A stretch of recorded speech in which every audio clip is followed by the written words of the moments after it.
2025 Ram 1500 Row. First look, can this 6-cylinder truck really replace the TRX? Ram's new dune jumping beast has a more efficient engine, redesigned suspension, better payload and towing, and a lower price, but without the Hellcat V8 it still has something to prove. Hellcat. Hellcat. Hellcat. The incantation to summon Beetlejuice doesn't seem to work for snarling V8 engines despite their similar attitudes. With the official unveiling of the 2025 Ram 1500 Row, it's time to accept that not even black magic will save the 6.2-liter supercharged V8 from its certain fate. Ram's new top off-roader, the Ram High Output, is undeniably very similar to the TRX, but enough has changed that it deserves a fair shot to win us over without the shadow of the Hellcat looming over it. While we can't forget the 702 HP Ram Super Truck existed, if we accept that the Row is its own thing rather than a TRX replacement, there's an argument to be made that it could be a Ram's best sport truck yet. A storm is brewing. If you've paid any attention to Ram's refreshed 2025 light-duty lineup, you will be entirely unsurprised that the Row uses a version of the new Hurricane inline-6 engine under the hood. As in other high-dollar Ram 1500s, the Row's Hurricane high-output straight-6 turbo uses twin low-inertia Garrett turbos to force 540 horsepower and 521 lb-ft of torque out of 3.0 liters of displacement, but there are some changes specific to the Row. Air destined for the Hurricane's combustion chambers enters through a water-draining hood scoop before being routed to a high-flow radial filter. The open-top air box design makes it easy to change the filter or shake out debris when you're out tearing up the dunes. Ram engineers also designed an equal-length dual exhaust with an H-pipe in the middle that makes for more effective exhaust scavenging. As exhaust gas from one bank passes the H-pipe, it creates pressure differential that pulls the next pulse from the other bank. Oil pickups at the front and rear of the oil pan ensure that the lube keeps flowing when you're running up or down steep inclines. Ram isn't claiming new power ratings for the Row but does say that there is a perceptible performance difference compared to other Hurricane engines. Capping off the Row's sport-tuned exhaust is a flow-actuated valve that opens at wide-open throttle to minimize restriction and maximize sound. Before you throw shade at the sound of a 6-cylinder, this is no Pent Asta V6. A twin-turbo inline-6 usually has a sound worth listening to, and it already sounds good in the other 1500 trucks. The Hurricane H/OSST weighs 150 pounds less than the TRX's Hellcat engine, and because of its smaller footprint, the Hurricane sits far enough behind the front axle to shift 30 pounds to the rear axle. That's effectively 180 pounds off the front end, enough to reportedly improve handling with a more balanced truck from front to rear. Let's get rolling.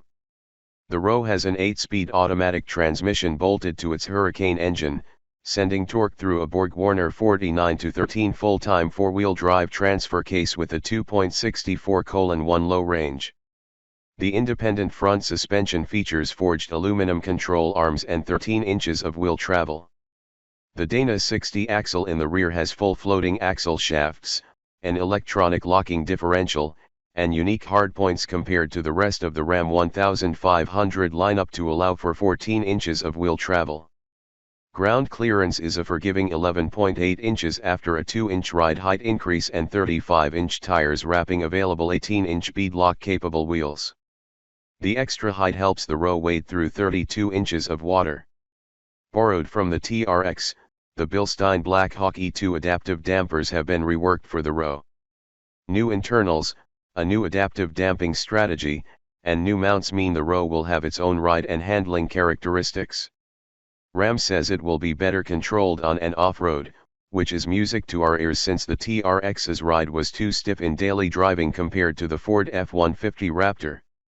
The prospect of running it harder and faster off-road and enjoying highway trips in between is a huge plus. Hydraulic jounce control prevents bottoming out the Bilstein dampers when gravity forces the truck back to the ground. Changing between the 9 modes, auto, tow, mud/sand, rock, snow, sport, Baja, custom, and valet, is easy with the drive mode button located to the right of the steering wheel, where you'll also find controls for four-wheel drive settings and launch control. Engage launch control, and RAM says you can expect the road to hit 60 miles per hour in 4.6 seconds, 100 miles per hour after 11.7 seconds, and the quarter-mile mark in 13.1 seconds at 105 miles per hour. In Motor Trend testing, the TRX did those same deeds in 3.9, 10.2, and 12.5 seconds at 108.3 miles per hour. A top speed of 118 miles per hour means RAM is extremely confident in its customers' driving abilities, or the Ro's handling really is as good as the engineers claim. But the Ro was designed to get dirty, so let's jump to Baja mode. Normally, the off-road torque distribution between front and rear axles is evenly split. In Baja, 75% of available torque is sent to the rear, making for better throttle steering on loose surfaces and, frankly, more fun. It's not that you can't do donuts and launch massive rooster tails of sand in 50/50ths four-wheel drive trucks, but it's exponentially more fun with more oomph in the rear. Is this another improvement over the TRX? That depends on how attached you were to those two extra cylinders. But does it truck? Another benefit of the Hurricane? It makes the Ro more of a truck. Go ahead and take a moment to wrap your brain around that one, or regain composure after seeing red at the mere suggestion. I love the Hellcat as much as the next guy, but it's true, and the numbers don't lie. Because the Hurricane is lighter, towing capacity gets a bump from 8,100 to 8,380 pounds, and the payload climbs 210 pounds to 1,520 pounds. Those figures make it more capable hauler than the TRX and the Ford F-150 Raptor and Raptor R. The numbers don't improve by a groundbreaking amount, but the improved payload alone means that fully loaded, you can carry an extra passenger or more gear to outlast the other trucks off the grid. Still a looker. Ram's approach to exterior design is different than a lot of its competitors. Instead of creating an aggressive look with a grille that could eclipse the sun, many of the Ram's features are getting smaller. The all-black LED headlamps haven't grown but are instead thinner on Ram's most aggressive 1500, as if it's staring down its competition. The flow-through Ram badge is larger than on standard Ram 1500s, but it's shifted up to create the illusion of a larger grille. From nose to tail, the Ro is by no means small in any other regard, but it's no bigger than the TRX was. Composite fender flares stretch the Ro 8 inches wider than other Ram 1500s to cover the big off-road tires, which have a 6-inch wider track. Those fenders give the Ro an 88-inch overall width with a distinct hourglass shape, a design aesthetic that repeats in the automotive world for good reason. It helped the Ro nail the Baja truck look. The front bumper has Ro-specific end caps to accommodate LED clearance lamps, with additional marker lamps in the hood scoop. Center identification lamps inspired by Ram's heavy-duty trucks sit between the tailgate and Ro bumper. Approach, depart, or remote start the Ro, and an animated light sequence initiates. The box is wider than a standard Ram 1500s, but the bezels on the LED tail lamps make it possible for the blind spot monitoring system to work around them. Additional side and hood graphics are available together or separately. Optional full-length rock rails or powder-coated running boards finish off the Ro. What's inside? When equipped with the optional Ro equipment group, Ram's off-road truck features 50+ inches of digital displays spread across 4 viewable areas. It isn't as overwhelming as it sounds. The optional 14.5-inch vertical center touchscreen is the largest display in the truck. The 12.3-inch digital cluster allows drivers to scroll through nearly 24 information displays, and the 10.0-inch head-up display puts things like a digital tachometer, navigation directions, speed, and gear, among other options, in the driver's line of sight. Passengers can take advantage of the dual wireless phone charger and the standard 10.3-inch passenger screen that shows navigation info, off-road camera feeds, or media played through an HDMI cable.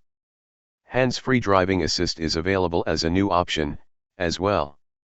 As a relief from all the digital stuff, The Row gets physical auxiliary switches below the center touchscreen, in addition to the digital buttons available in other Ram 1500s. Redundant HVAC buttons line the side of the screen. The 900-watt Harman Kardon audio system has 19 speakers, second only to the 23-speaker, 1200-watt system found in the tungsten trim. The interior gets topped off with a serialized center console badge with specs and a rhino graphic, the unofficial spirit animal of the Row, and a constant reminder that the TRX is officially extinct. What does it all mean? Time for a reality check. Everyone knows what's coming. A big, bad off-road truck with premium tech and interior means an equally big, bad, off-limits price for most of us. What good is all the potential fun if no one can have it? That's where the Row is different. Its best feature is easily the price. Starting at $71,945, it's more than $20,000 less than the TRX was, with equal or better off-road capability on paper. We all loved the Hellcat, but is it worth a $20,000 premium? Well, for anyone who can afford it, yes. But we would bet plenty of off-road enthusiasts in the market would make the trade for less power if it meant they could finally afford a truck like this.